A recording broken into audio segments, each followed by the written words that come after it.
Si Kristo'y muling nabuhay. Hallelujah, hallelujah.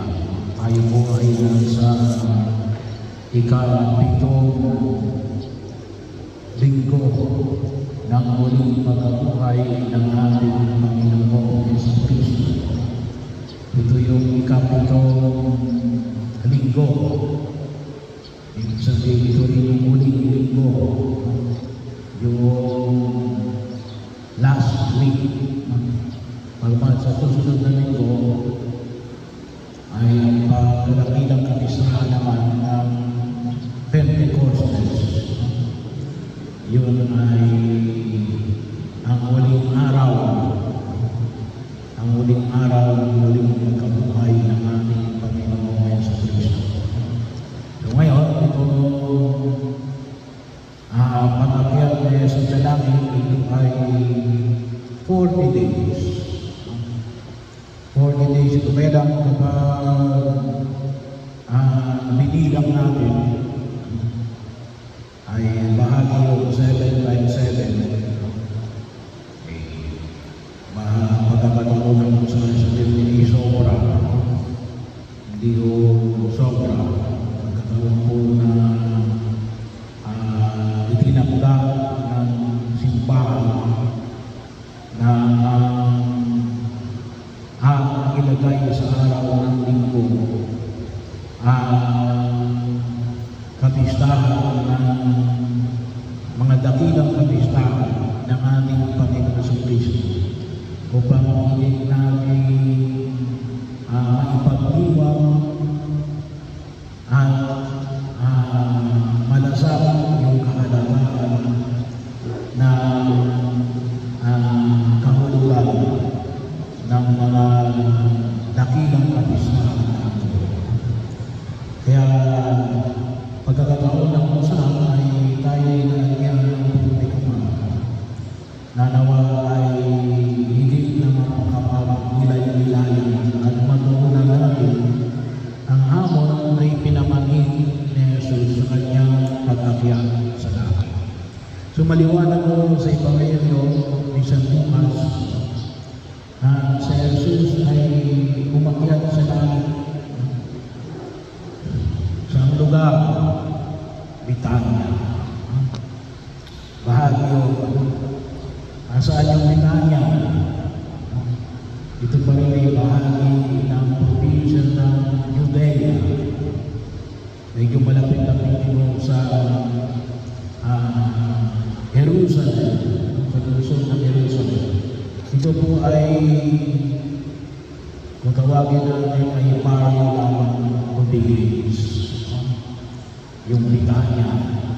Ang layo nito sa Jerusalem ay 2 kilometro.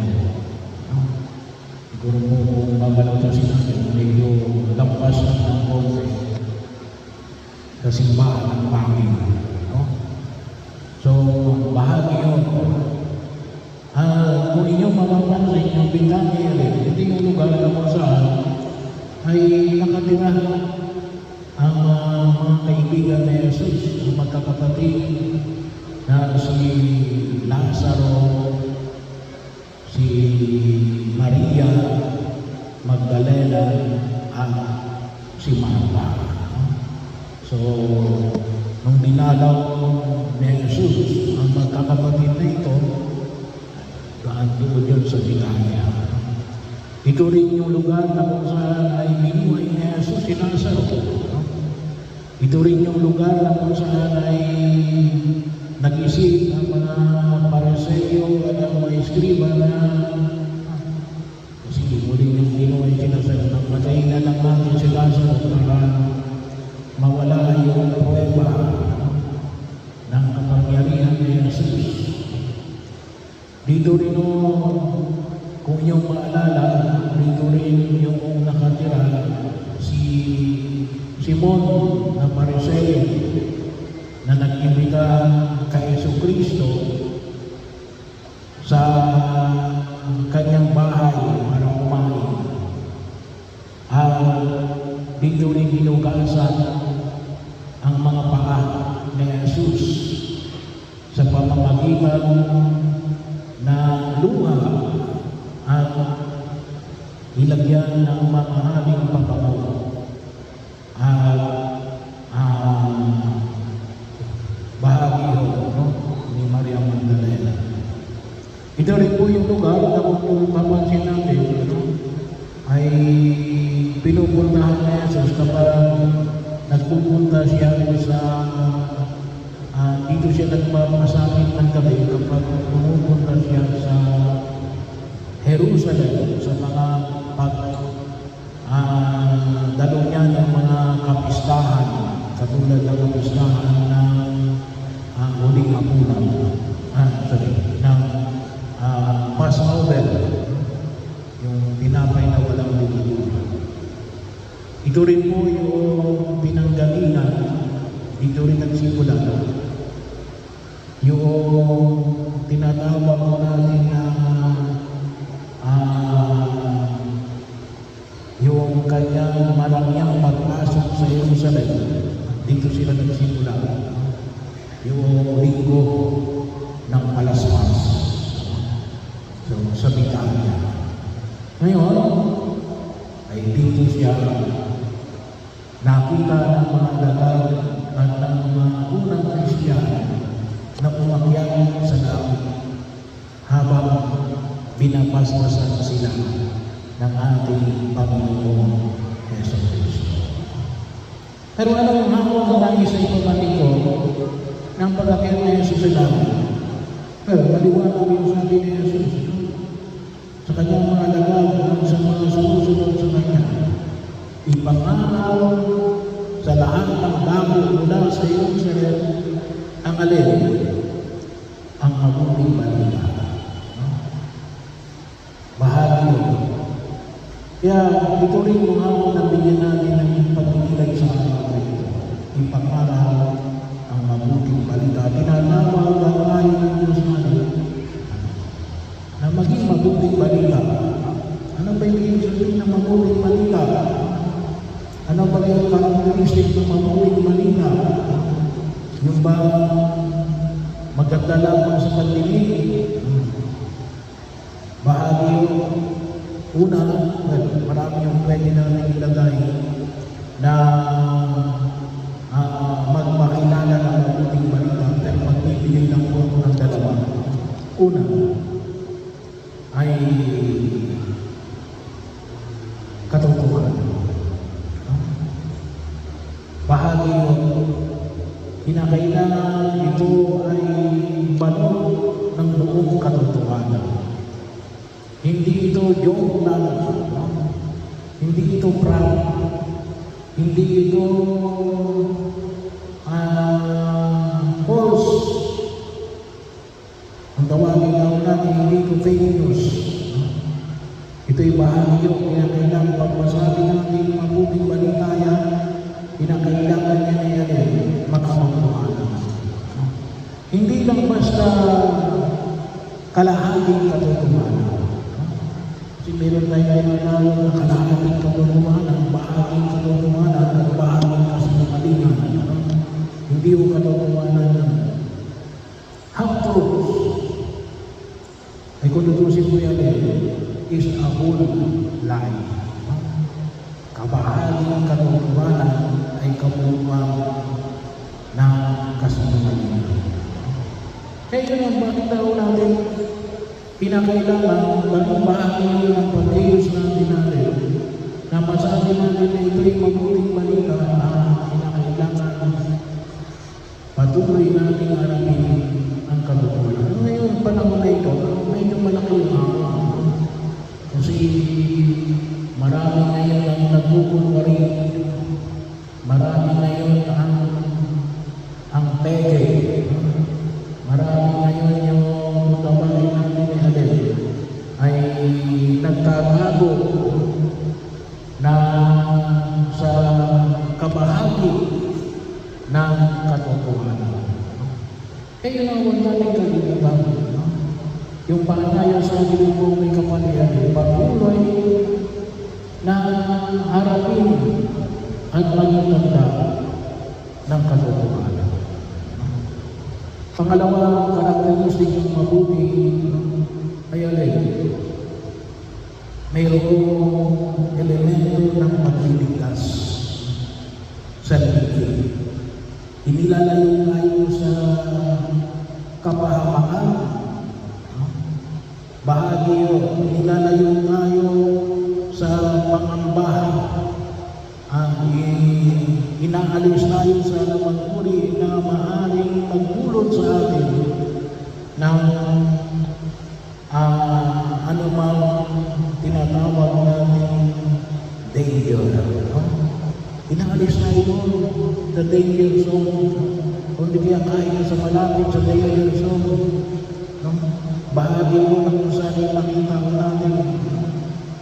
Kasi maaari yun kasi may katotohanan na.